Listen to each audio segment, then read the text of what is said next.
Halo guys, selamat datang kembali di channel kesayangan kita, Cerita Singkat.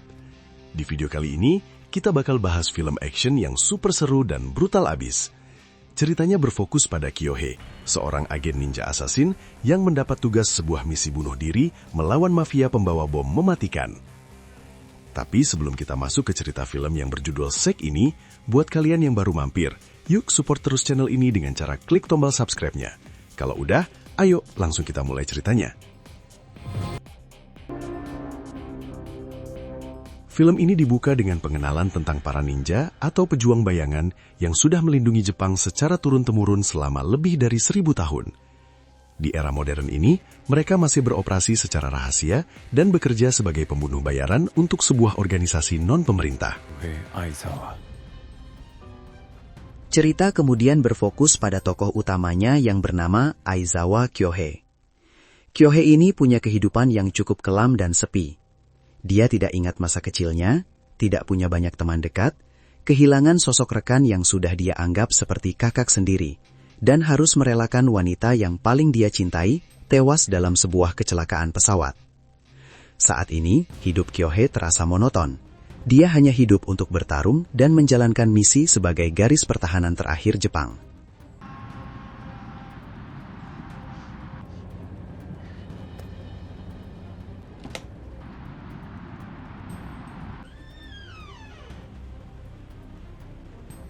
Suatu hari, Kyohei mendapat panggilan misi yang sangat penting.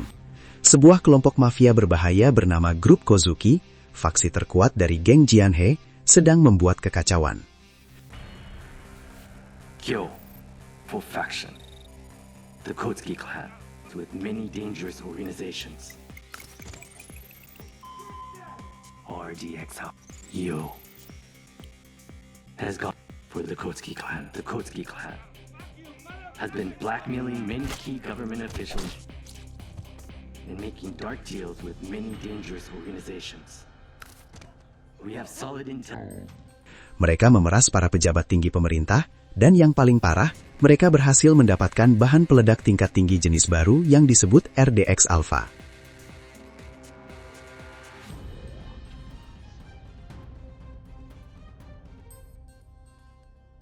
Misi ini menjadi sangat personal bagi Kyohei karena mantan rekannya yang membelot dari dunia ninja kini bekerja sebagai pembunuh bayaran untuk grup Kozuki. Selain itu, seorang agen perempuan bernama Tonoyuki atau Shu juga sedang disekap oleh kelompok tersebut. Kyohei pun menjadi satu-satunya harapan untuk menyelamatkan Yuki dan mengungkap rencana jahat mafia itu. Di tempat lain, kita diperlihatkan kondisi Yuki yang sedang disiksa habis-habisan oleh salah satu anggota sindikat. Sang penyiksa ini sangat sadis. Ia terus mengintimidasi dan menyiksa Yuki. Meski sudah babak belur, Yuki tetap kuat dan menolak memberikan informasi apapun.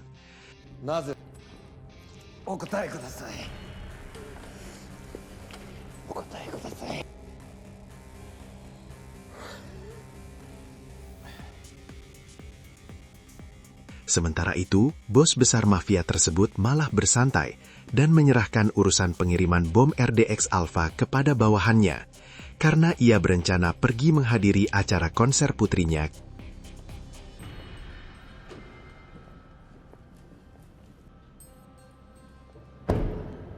Junchou desu. Onegai itashimasu.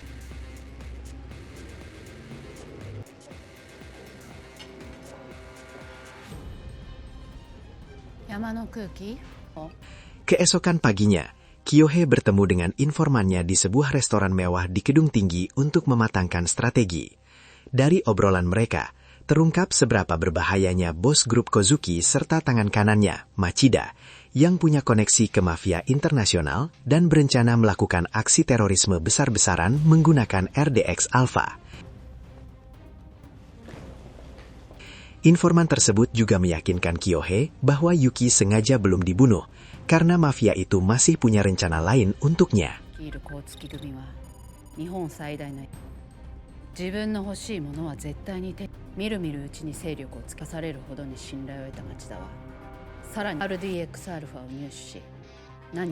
Sambil menyerahkan sebuah katana, Kyohei kemudian dihubungkan dengan agen lain bernama Daisuke Kono, yang mengetahui lokasi pasti penyekapan Yuki.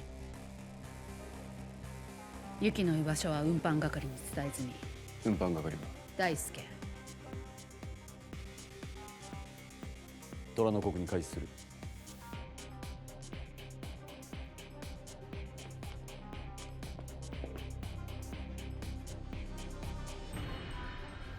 ちろんだけど RDX-α の使用情報あ運搬係に伝えずに運搬係は大輔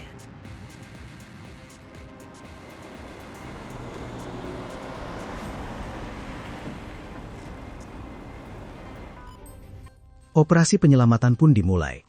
Kyohei menyusup masuk sambil melumpuhkan penjaga satu persatu dengan senyap. 今日さあね。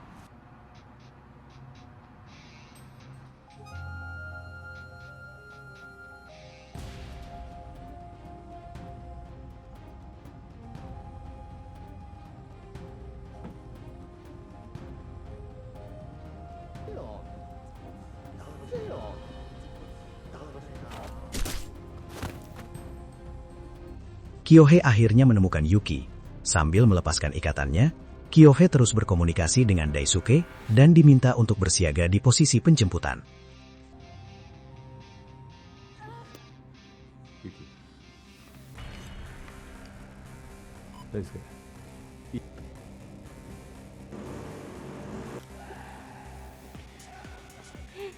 Tetapi, para penjaga lain sudah mengetahui kehadiran Kyohei. Mereka langsung dikepung, dan pertarungan seru terjadi.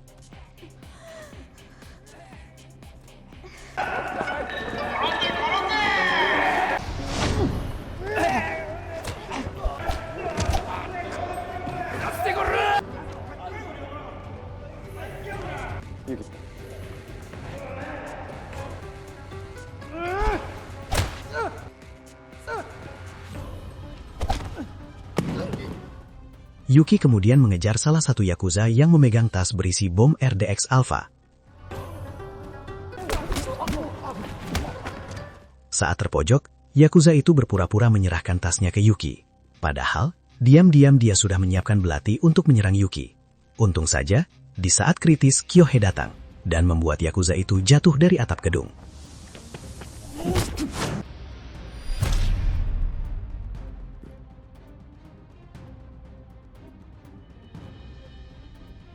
Waktu Kyohei dan Yuki baru saja akan meninggalkan lokasi, di dalam ternyata sudah menunggu salah seorang rekan lama mereka yang sekarang sudah membelot ke kubu musuh, bernama Yang. Kyohei menyuruh Yuki untuk segera kabur membawa barang penting, bom RDX-Alpha, dan memintanya segera menemui Daisuke. Sementara Kyohei akhirnya berhadapan langsung dengan mantan rekannya tersebut.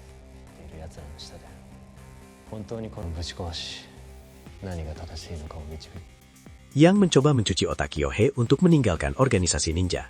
Menurutnya, negara dan organisasi mereka sudah sangat korup dan busuk. Ia berambisi untuk menghancurkan seluruh sistem pemerintahan dari atas ke bawah, demi menciptakan dunia yang ideal versinya sendiri, dan ia butuh Kyohei untuk mewujudkannya. Tapi, Kyohei menolak mentah-mentah tawaran itu, karena merasa hal tersebut sudah di luar batasan mereka. Duel maut akhirnya terjadi, sementara di luar, Yuki berhasil kabur bersama Daisuke. 今日なら大丈夫。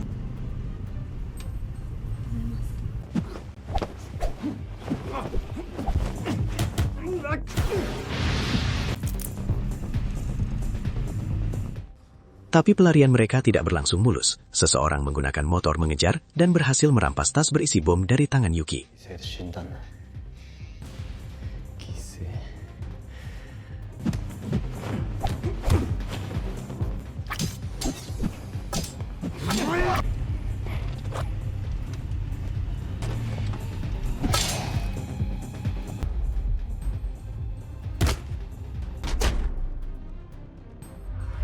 Setelah melalui pertarungan yang melelahkan, Kyohei akhirnya berhasil mengalahkan Yang. Namun, Kyohei tidak membunuhnya dan pergi meninggalkan lokasi.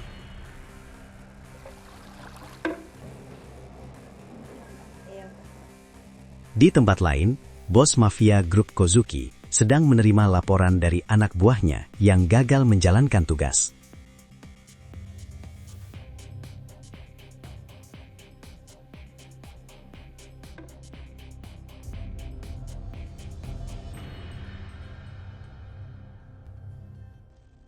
Sang bos awalnya bertingkah sangat tenang. Ia memaafkan mereka dan menyuruh mereka pergi. 3人とも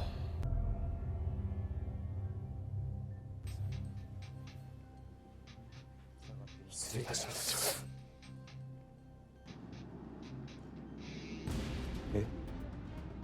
皆さんがいてくれて感謝べて仕切り直しましょう。時は金なりですよ。Bos itu bahkan berpura-pura baik dengan memberikannya uang untuk bersantai dan makan enak. 金なりですよ。 Namun begitu mereka lengah di dalam mobil, mereka langsung dihabisi sekelompok asasin. Bos tersebut langsung memerintahkan agar Hayami dibunuh secara diam-diam dan meminta jasadnya segera dibereskan.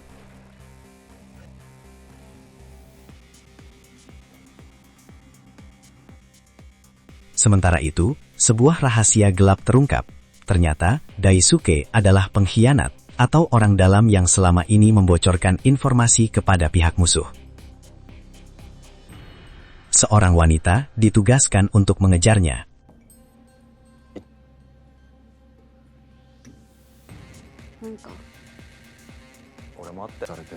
Di saat yang sama, di sebuah tempat yang aman, Yuki yang sedang memulihkan diri merasa sangat bersalah dan meminta maaf kepada Daisuke karena merasa hanya menjadi beban dan terus merepotkan tim gara-gara tertangkap. Daisuke menenangkan Yuki dengan menceritakan pengalaman masa lalunya yang juga pernah disiksa, yang akhirnya membuatnya memilih bekerja di balik layar.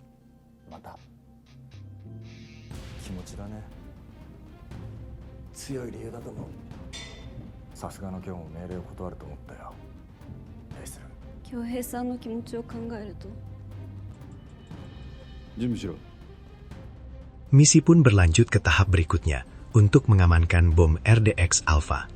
Setibanya di lokasi transaksi, Yuki diperintahkan untuk tetap berjaga di dalam mobil, sementara Kyohei dan Daisuke bergerak mendekati target.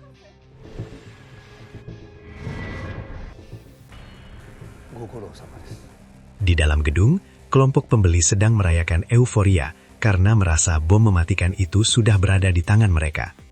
Mereka sesumbar bahwa cairan RDX Alpha itu sangat revolusioner. Siapapun yang meminumnya bisa berubah menjadi bom manusia dengan daya ledak luar biasa yang akan mereka gunakan untuk menciptakan tatanan dunia baru. Namun, tiba-tiba lampu ruangan padam. Saat menyala kembali, perayaan mereka langsung berubah menjadi kepanikan total saat menyadari kotak berisi RDX Alpha itu tiba-tiba lenyap tanpa jejak.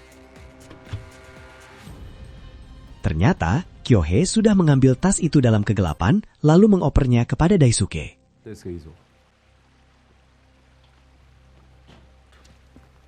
Daisuke langsung mengontak Yuki dan menyuruhnya bergerak menuju titik pertemuan. Di saat yang sama, Kyohei juga bergerak menuju titik ekstraksi melalui jalan yang berbeda. Namun dia dihadang oleh seorang musuh tangguh. Duel kembali terjadi.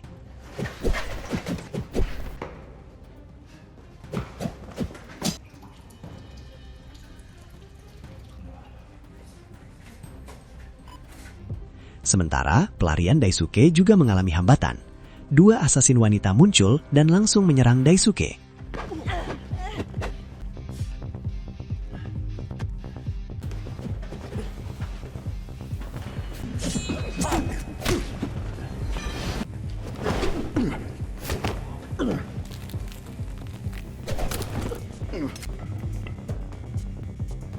Di dalam gedung, musuh yang dikalahkan Kyohei akhirnya memutuskan untuk jadi martir. Dia meminum cairan RDX Alpha dan langsung meledak di dekat Kyohei.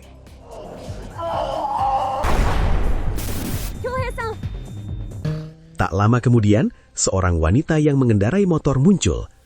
Wanita misterius itu langsung turun tangan membantu Daisuke.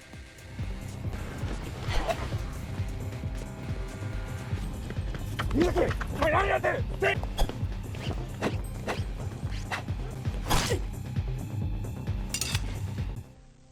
yang merasa mengenali sosok wanita itu tiba-tiba menyerangnya.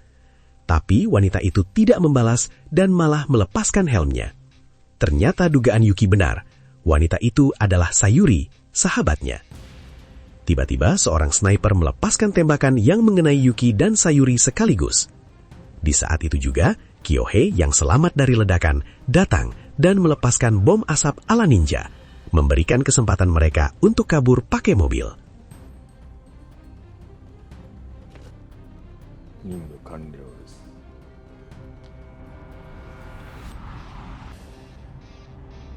Pelarian mereka sama sekali tidak mulus.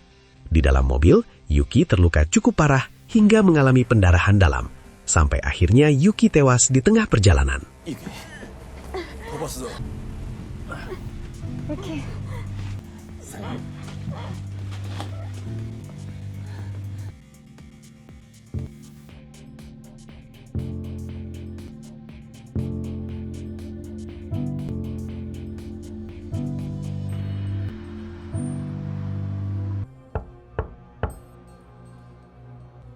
Di markas Yakuza, si bos yang sangat kejam itu ternyata sangat terkesan dengan kemampuan Kyohei.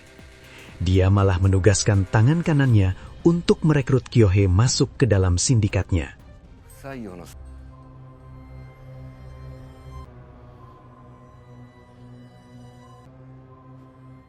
Gak lama kemudian, di markasnya, pimpinan Yakuza menemui seorang wanita penting bernama Nona Miyun. Hubungan mereka cukup panas karena dendam. Anaknya pernah dibunuh oleh salah satu agen ninja anak buah Nona Miyun. That information can change country. An idealist. Dia menawarkan kesepakatan. Ia akan memberikan apa yang bos itu inginkan, asalkan Kyohei menyerahkan data intelijen rahasia yang bisa mengubah nasib negara.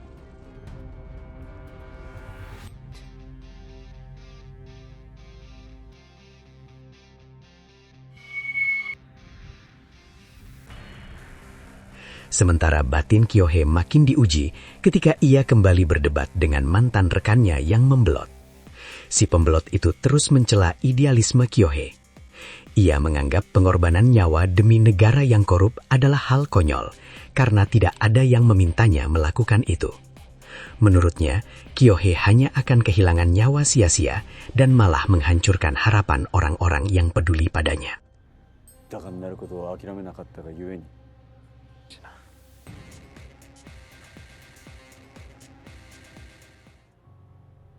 周りの人なんていないだろう。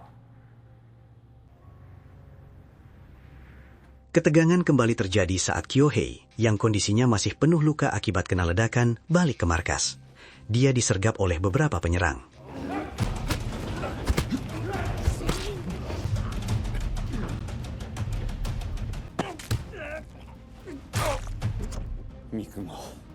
Akhirnya, dengan bantuan bos dan rekannya, mereka berhasil melumpuhkan semua penyerang. Kyohei mendapat laporan yang sangat buruk dari atasannya, Nona Miyun. Tim mereka kalah cepat. Grup Kozuki berhasil merebut kembali bom RDX Alpha, dan yang paling parah, mereka menculik Sayuri. Semuanya berantakan gara-gara informasi yang dibocorkan oleh Daisuke, si pengkhianat. Kini Kyohei sudah kehabisan waktu dan pilihan. Ia harus pergi ke area parkir dermaga Shinagawa nomor 34 untuk menyelamatkan wanita yang dicintainya itu. Awalnya Miyun berusaha mencegahnya, tapi melihat tekad Kyohei yang sudah bulat, akhirnya Miyun mendukungnya. Tapi, Kyohei dihadapkan pada misi bunuh diri karena pihak ninja tidak bisa memberikan bantuan cadangan atau dukungan sama sekali. Meski begitu, Kyohei mendapat satu perintah mutlak dari atasannya, Miyun. Masuk ke sarang musuh, selamatkan Sayuri, dan pastikan dia kembali dalam keadaan hidup bagaimanapun caranya. Kyohei yang sudah babak belur akhirnya tiba di lokasi markas musuh. Dia langsung dihadang segerombolan ninja yang kemudian memberikannya helm. Begitu helm dipakai, gas tidur langsung keluar membuat Kyohei pingsan.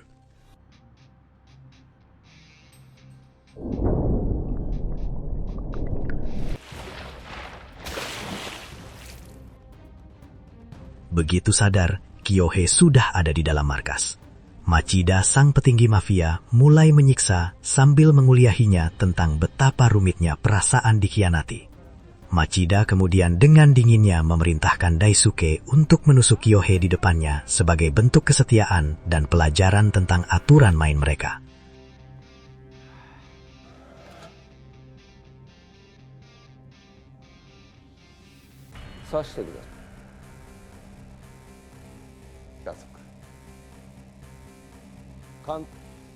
Tapi Daisuke memilih setia kepada kawan seperjuangannya. Setelah memberitahu bahwa Sayuri disekap di dekat sebuah menara dan ia pun berbalik menyerang Machida, namun terlebih dulu tertembak dan tewas di tempat.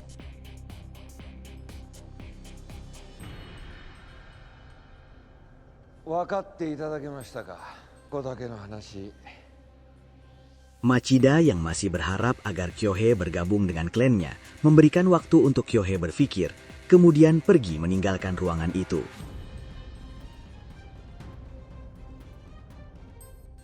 Tapi, yang teringat di pikiran Kyohei malah kata-kata dari rekan dan atasannya terus terngiang. Yang terpenting, ia harus kembali dalam keadaan hidup bagaimanapun caranya.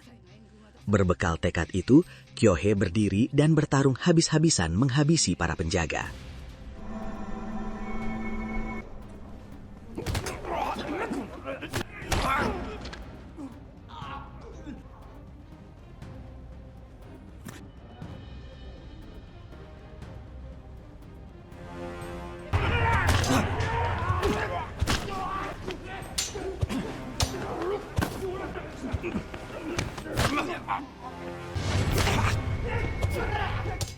Di tengah pertarungan, tiba-tiba kawan lama Kyohei, yang Dayang membantu sambil membawakan katana. Pertarungan epik kembali pecah.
Setelah pertarungan yang panjang dan melelahkan, Kyohei akhirnya berhasil menemukan Sayuri. Namun kelegaan itu cuma sesaat, karena tiba-tiba sudah berdiri di depan mereka ninja jagoan musuh bernama Gukiao. Lewat pengeras suara, sang bos malah memuji kehebatan Kyohei dan Sayuri. Dia secara terang-terangan menawarkan kontrak gaji khusus agar mereka berdua mau bergabung dengan sindikatnya.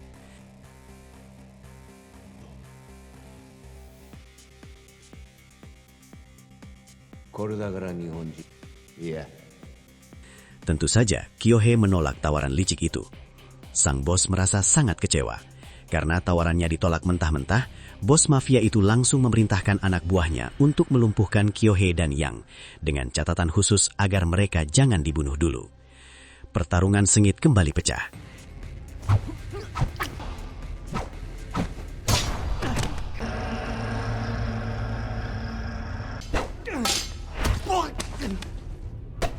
Kyohei dan Yang nampak kewalahan melawan Gukiao sendiri. Di salah satu momen kritis, Yang berhasil menahan serangan Gukiao yang hampir saja menewaskan Kyohei. Dan kesempatan itu mereka gunakan untuk menghabisi Gukiao dengan kolaborasi yang kompak.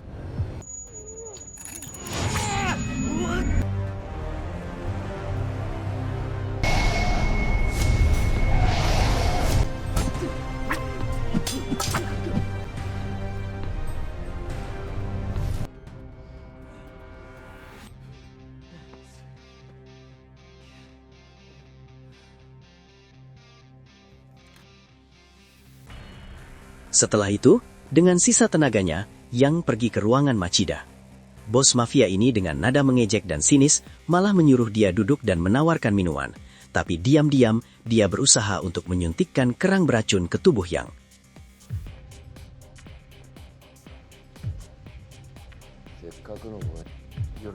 Dengan cekatan, Yang malah balik menghabisinya terlebih dahulu.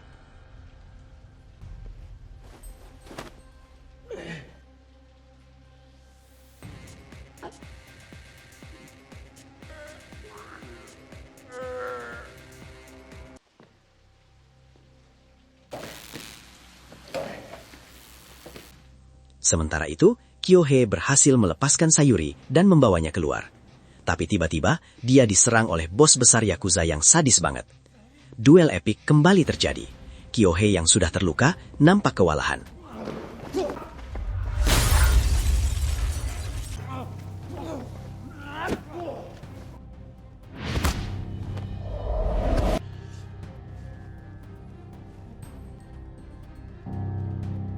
Di saat terakhir bos Yakuza mengayunkan pedangnya, Kyohei dengan tenaganya tersisa berhasil menangkap dan merebut katana itu, kemudian menghabisi bos Yakuza untuk selamanya.